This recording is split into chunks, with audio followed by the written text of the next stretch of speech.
সবাইকে অভিনন্দন, শুভেচ্ছা। আজকের আরেকটি ক্লাসে আজকের আলোচনা হবে উদ্ভিদের পুষ্টিমূল হিসাবে ফসফরাসের গুরুত্ব। এই ফসফরাস আমরা জানি নাইট্রোজেনের পরে যে পুষ্টিমূলটি উদ্ভিদের বেশি পরিমাণে দরকার সেটা হলো ফসফরাস। একটা গুরুত্বপূর্ণ এবং প্রধান একটা পুষ্টিমূল উদ্ভিদের, যেটা উদ্ভিদ মৃত্তিকা থেকে সংরক্ষণ করে। আমরা যদি দেখি যে এই ফসফরাস কোথায় থেকে আসে বা সোর্স কী বা উৎস কী, আমরা জানি যে মৃত্তিকায় ফসফরাসের অন্যতম উৎস হল অ্যাপোটাইট খনিজ বা কার্বনেট অ্যাপোটাইট বা ফ্লোরাপোনাটাইট বা ফসফটিক নুড়ি, যেমন tricalcium phosphate, dicalcium phosphate, monocalcium phosphate প্রভৃতি। এগুলো হচ্ছে উৎস কিসের? এই ফসফরাসের। মনে রাখবে। এবার আমরা ফসফরাসের গুরুত্ব নিয়ে আলোচনা করব। এই গুরুত্ব কী? ফসফরাস উদ্ভিদের বৃদ্ধিতে খুবই গুরুত্বপূর্ণ ভূমিকা পালন করে, আমরা এটা জানি।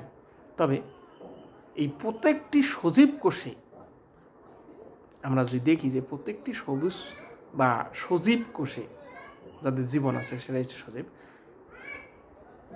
কোষে ফসফরাস বর্তমান থাকে, কারণ এটি ডিএনএ এর প্রধান উপাদান। এই ফসফরাসের যে ডিএনএ থাকে উদ্ভিদের কোষ বিভাজনে, একটা ডিএনএ একটা গুরুত্বপূর্ণ উপাদান। এটি ডিএনএর প্রধান উপাদান এই ফসফরাস। বোঝা গেল? উদ্ভিদের দেহের কোষ বিভাজনে এই ফসফরাস অতি প্রয়োজনীয় একটা উপাদান। উদ্ভিদের কোষ বিভাজনে ব্যাহত হতো যদি ফসফরাসের পরিমাণ কমে যায়। আমরা দেখি যে উদ্ভিদের শিকড় বৃদ্ধিতে, এমনকি ফল বা শস্যকে দ্রুত পাকতে সাহায্য করে এই ফসফরাস। এই ফসফরাসের জন্য কি হয়, আমরা ধান গাছে দেখি যে খড়ের তুলনায় শস্যের পরিমাণ বৃদ্ধি পায়। খড় কম হয়, শস্যের পরিমাণ বেড়ে যায় এই ফসফরাসের কারণে। অধিক নাইট্রোজেন বা নাইট্রোজেনের প্রভাবকে কী হয়, প্রশমিত করে এই ফসফরাস।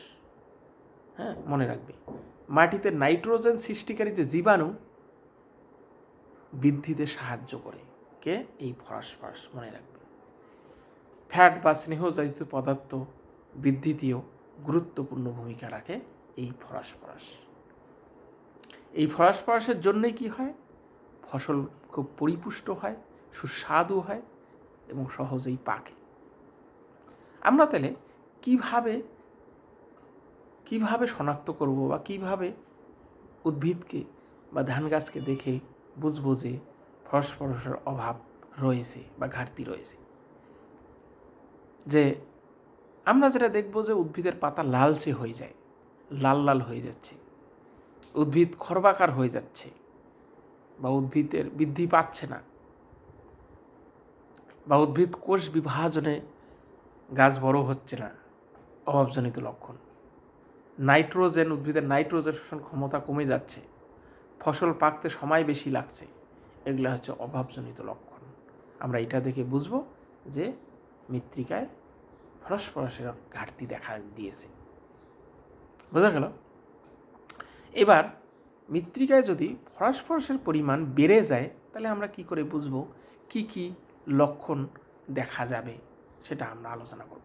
যে যদি এই ফসফরাসের পরিমাণ জমিতে বেড়ে যায়, তাহলে কি হবে,